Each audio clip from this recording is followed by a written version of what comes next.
আমার কাজের সূত্রে আমাকে বিভিন্ন জায়গায় ঘুরতে হয়, আর ম্যাক্সিমাম সেগুলো লাক্সারিয়াস যে ফ্ল্যাটসগুলো হয় সেগুলোতে। আজকেও সেরকম একটা ফ্ল্যাটে এসেছি, 16 তলার ওপরে। এই ফ্ল্যাটের আনুমানিক ভ্যালুয়েশন হচ্ছে প্রায় 1 কোটি টাকার কাছাকাছি।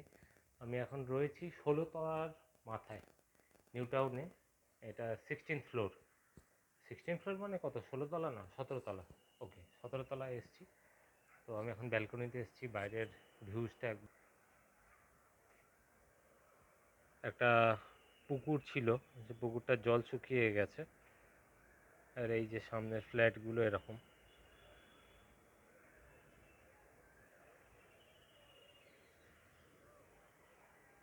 সুন্দর। আর এই হচ্ছে আমি যে ফ্ল্যাটে এসেছি, সেই ফ্ল্যাটের ডিজাইনটা এরকম। খুব সুন্দর ফ্ল্যাট। মধ্যবিত্ত মানুষ বা নিম্ন মধ্যবিত্ত মানুষ যারা রয়েছে তাদের কাছে এই ফ্ল্যাটটা স্বপ্নের মতন। মানে অ্যাটলিস্ট এর দামটা তো স্বপ্নের মতোই। পছন্দ অপছন্দ সেটা পরের কথা, কিন্তু ফ্ল্যাটটা এত উঁচু থেকে কলকাতা নিউ টাউন আমি কখনো দেখিনি। এই ফার্স্ট এলাম, সেই জন্য নিজের এক্সাইটমেন্টটাকে আমি থামাতে পারছি, ভিডিও করলাম। তো এই তো হলো ফ্ল্যাটের ব্যাপার। কিন্তু পৃথিবীতে যে কি হতে চলেছে সেটা তো বোঝা যাচ্ছে না। 5 দিনের জন্য ট্রাম্প বলেছিল যে আগামী 5 দিন আমরা যুদ্ধবিরতি করব। মানে সকলেই জানি যে এখন ইউএস আর ইসরায়েলের সাথে ইরানের যুদ্ধ হচ্ছে। এদের যুদ্ধ হওয়ার মূল যে কারণটা, সেই কারণটা ইরান নিজেরা নিউক্লিয়ার শক্তি নিজেদের বাড়ানোর চেষ্টা করছে। তো সেই জন্যে তারা বলেছে যে তাদের যেদিনকে নিউক্লিয়ার ক্যাপেবল কান্ট্রি তারা হয়ে যাবে, সেই দিন তারা ফার্স্ট যে তাদের টেস্টটা করবে, সেটা করবে হচ্ছে ইসরায়েলের ওপর। ইসরায়েল নিজেই হচ্ছে আমাদের কলকাতার থেকেও ছোট একটা জায়গা, 90 লাখ লোক থাকে সেখানে। তারা কোনো রিস্ক নিতেই পারবে না যে ইরান একখানা বোম বানাবে, বানিয়ে সেটাকে তারা কখনো অ্যাটাক করবে কিনা। কারণ ইরান লাস্ট 25 বছর ধরে এই কথাই বলছে যে যেদিনকে আমরা বানাবো, সেদিন আমরা যে টেস্ট ফায়ারটা করব সেটা হচ্ছে ইসরায়েলের ওপর। এবার নিউক্লিয়ার এই যে বম, সেই বোমের মেন যে জিনিসটা, মানে মেন বোমের যে মেটেরিয়ালটা, সেটাকে বলা হয় ইউরেনিয়াম। ওই ইউরেনিয়ামকে এনরিচ করা হয় বোম বম্বিংয়ের জন্য। বাংলায় সেটাকে বলা হয় শুদ্ধিকরণ। প্রায় 90% যখন ইউরেনিয়াম এনরিচ হয়ে যায়, তখন সেটাকে আমরা নিউক্লিয়ার বম হিসাবে যে দেশের কাছে আছে তারা সেটাকে ইউজ করতে পারে। গতকাল একটা নিউজ আসলো, যেখানে ট্রাম্প বলল যে আমরা 5 দিনের জন্য যুদ্ধবিরতি করব। তো খবরটা আসার সঙ্গে সঙ্গে সারা দেশের, মানে সারা বিশ্বের স্টক মার্কেটে একটা আমরা আপ মুভমেন্ট দেখলাম। স্টক মার্কেটের বিষয়ে আমরা সকলেই কম বেশি ইনভেস্ট করে থাকি। তো খুব সুন্দর একটা পজিটিভ একখানা এনভায়রনমেন্ট তৈরি হলো।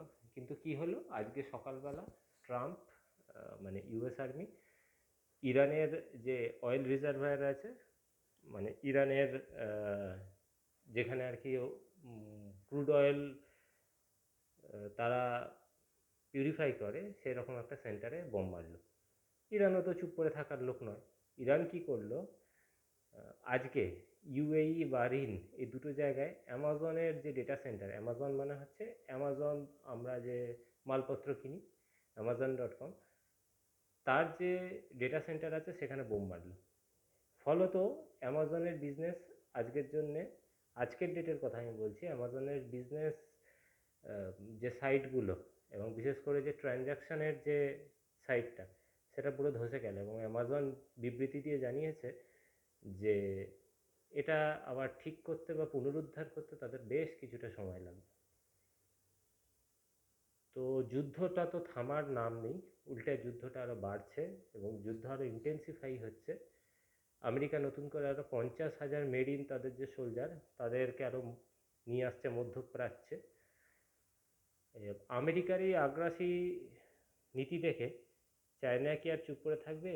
চায়না এখন অ্যাটাক করছে। চায়নার শি জিনপিং, যে ওদের প্রেসিডেন্ট, সে আজকে বিবৃতি দিয়েছে যে তারা তাইওয়ানকে 2026-এর মধ্যেই তাদের অন্তর্ভুক্ত করবে। মানে প্রতিদিন একটা নতুন নতুন করে ফ্রন্ট ওপেন হয়ে যাচ্ছে। আর পাকিস্তান মাঝখান থেকে আঙুল চুষছে। পাকিস্তান কালকে বলেছিল যে তারা নাকি ইরান আর ইউএসের মধ্যে মিডিয়েটর হিসেবে কাজ করবে যাতে করে যুদ্ধ বন্ধ হয়। পাকিস্তানের ক্ষমতাটা কতটুকু সেটা তো বোঝাই যায়। রিসেন্টলি ধুরন্ধর সিনেমাটাও বেরিয়েছে, সকলেই আশা করি দেখবেন, বা যারা দেখেছেন তারা আরও ব্যাপারটাকে রিলেট করতে পারবেন। তো পাকিস্তানের ওটা যে ফাঁকা আওয়াজ সেটা আজ আবার প্রমাণিত হয়ে গেল। কিন্তু এই যে যুদ্ধটা তেল নিয়ে হচ্ছে, কেউ বলছে নিউক্লিয়ার ওয়েপন নিয়ে হচ্ছে, সেটা যা নিয়েই হোক না কেন, পরবর্তী যে যুদ্ধটা হতে চলেছে সেটা হতে চলেছে নিয়ে।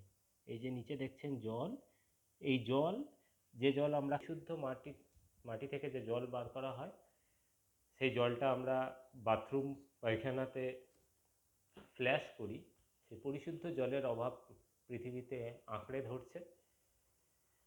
তো জল নিয়ে পৃথিবীতে এরপরে যে যুদ্ধটা হবে সেটা জলের কারণেই হবে। আপাতত এটাই আপডেট আজকের দিনের জন্য। কালকে কি নিউজ হচ্ছে বা কালকে কি আপডেট হচ্ছে সেই নিয়ে কালকে আবার ভিডিও বানাবো। শেষ আবার 16 তলার ওপর থেকে আমি ওটা দেখাই। অসাধারণ। আমি 16 তলার উপরে কখনো, মানে এত উচ্চতায় আমি কখনো আসিনি, সেই জন্যই আমি একটু অভিভূত হয়েই আর কি ভিডিওটা করছি। ঠিক আছে, সবাই সুস্থ থাকবেন, ভালো থাকবেন, পরের ভিডিওতে দেখা হচ্ছে।